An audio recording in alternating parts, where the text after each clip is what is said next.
आत्मबल का एक बिटिया ने प्रश्न किया कि आत्मबल का तात्पर्य क्या है, आत्मबल किसको कहते हैं? आप बता सकते हैं कोई लोग आत्मबल किसको कहते हैं? कोई उत्तर दे सकता है या ये सबका प्रश्न है? अच्छा, किसको किसको आत्मबल का मतलब पता है? हाथ उठाओ जरा। किसको नहीं पता है वो लोग हाथ उठाएं। किसी को नहीं पता है तो हम बताते हैं आपको, कोई चिंता की बात नहीं है। इतना तो हम लोग मानते हैं ना कि आत्मबल हमारे भीतर आत्मा है, ये तो सबको पता है। अनुभव किसी ने किया हो या ना किया हो, पर जानकारी सबको है कि हम लोग जीवित हैं तभी जब हमारे भीतर आत्मा है। उस आत्मा की शक्ति को ही आत्मबल कहते हैं। अब आप कहोगे कि सर इसको कैसे अनुभव करें? तो साथियों, एक चीज तो आप सबने अनुभव की होगी कि जीवन में जब कभी आपने पहली बार कोई गलत काम किया होगा, पहली बार कोई चोरी की होगी, कोई झूठ बोला होगा, कोई बदतमीजी की होगी, तो आपके भीतर एक डर होगा। डर हुआ होगा ना, एक भाव हुआ होगा, कोई देख न ले, कोई किसी को पता न चल जाए, एक भय का मन में आया होगा, और एक ये भी रहा होगा कि किसी को पता न चले।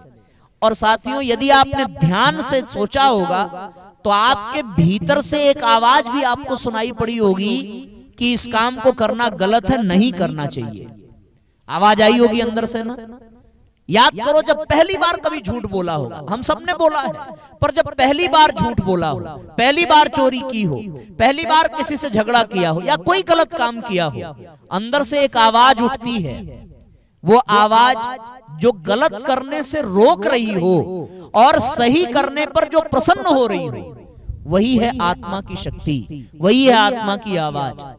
आप किसी को सहयोग करें तो उसके बाद जो भीतर प्रसन्नता होती है, वो प्रसन्नता ही आत्मा का बल है। स्पष्ट हो रहा है? और जब गलत करने पर भीतर एक भय हो, एक डर हो कि कोई जान न ले, किसी को पता न चल जाए, वो डर, वो भय की आवाज ही आत्मा की आवाज है। तो आप सीधा सीधा इसको ये कह सकते हैं कि आत्मबल का तात्पर्य ये है कि वो शक्ति जो आपको सही मार्ग पर चलाती हो। आत्मबल का तात्पर्य ये है कि वो ताकत जो आपको गलत रास्ते पर जाने से रोकती हो। कोई गलत करना चाहता है? कोई नहीं चाहता।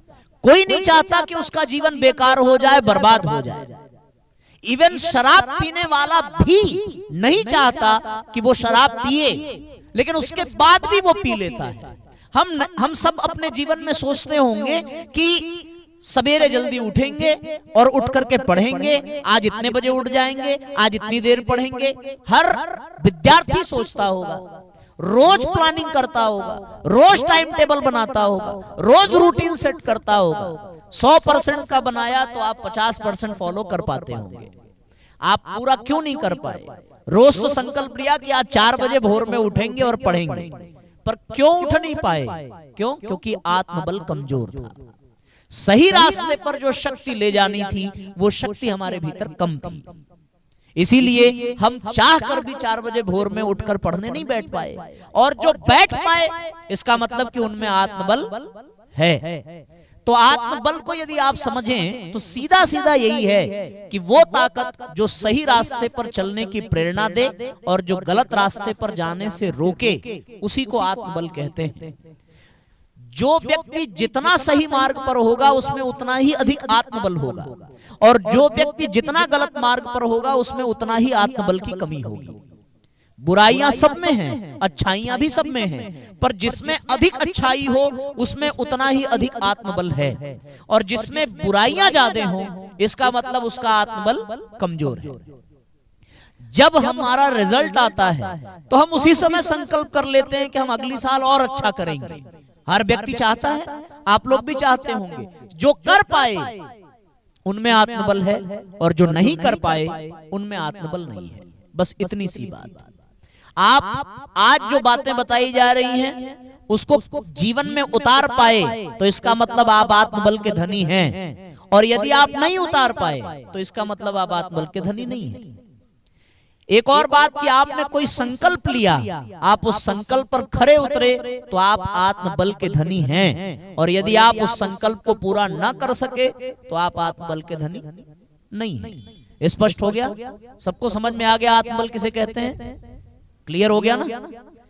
तो प्रश्न हमारा यही था कि शरीर बल परिवार से मिल गया, माँ बाप से मिल गया, बुद्धि बल विद्यालय में मिल गया, पर वो आत्मबल कहां से मिलेगा? आप विचार करिए। और उस आत्मबल के अभाव में बुद्धि बल का भी हम दुरुपयोग करते हैं, उस आत्मबल के अभाव में शरीर बल का भी हम दुरुपयोग करते चले जाते हैं। कारण क्या है? केवल आत्मबल की कमी। हम जानते हैं कि ये रास्ता गलत है, ये काम गलत है, फिर भी अपने आप को रोक नहीं पाते। इसका मतलब आत्मबल में कहीं ना कहीं कोई गिरावट है, कहीं ना कहीं कोई कमी है। बस इतनी सी बात है।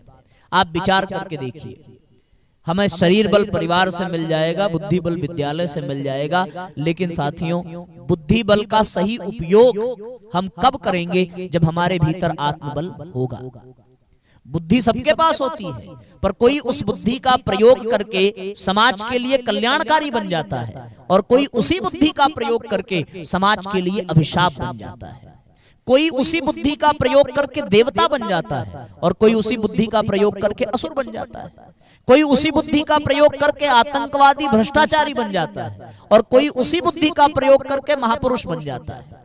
जो सही रास्ते की ओर ले जाए उसी को आत्मबल कहते हैं, जो सही मार्ग पर ले जाए उसको आत्मबल कहते हैं, जो बुराइयों से बचा दे उसको आत्मबल कहते हैं।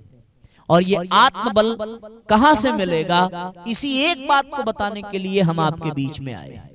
बस केवल यही एक उद्देश्य था आने का, कि हम लोग जो सोचें, जो चाहें, वो कर सकें। आपने एक इंग्लिश का वर्ड सुना होगा, व्हील पावर। सुना है? व्हील पावर यानी इच्छा शक्ति, हमारी संकल्प शक्ति।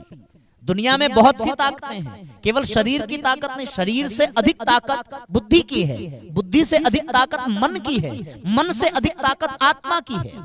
ये इच्छा शक्ति, संकल्प शक्ति, ये सारी चीजें हमारे आत्मा की शक्ति है, और इन्हीं सब का सम्मिलित स्वरूप ही आत्मबल कहलाता है। हमारा शरीर बल हम कब उपयोग कर पाएंगे? जब हमारे भीतर आत्मबल रहेगा। अन्यथा इस शरीर से हम किसी की इज्जत भी बचा सकते हैं, और इसी शरीर से हम किसी की इज्जत लूट भी सकते हैं, इसमें कोई दो राय नहीं है। तो ये शरीर की शक्ति का सही उपयोग हो इज्जत बचाने में, और वो कब होगा? जब भीतर आत्मबल रहेगा, तभी हो पाएगा। बुद्धि है, ये बुद्धि हमें गलत मार्ग की ओर न ले जाए, ये बुद्धि हमें श्रेष्ठ मार्ग की ओर ले जाए, इसके लिए आत्मबल का होना बहुत आवश्यक है। समझ में आ रही है बात? सबको आ गया समझ में कि आत्मबल क्या है?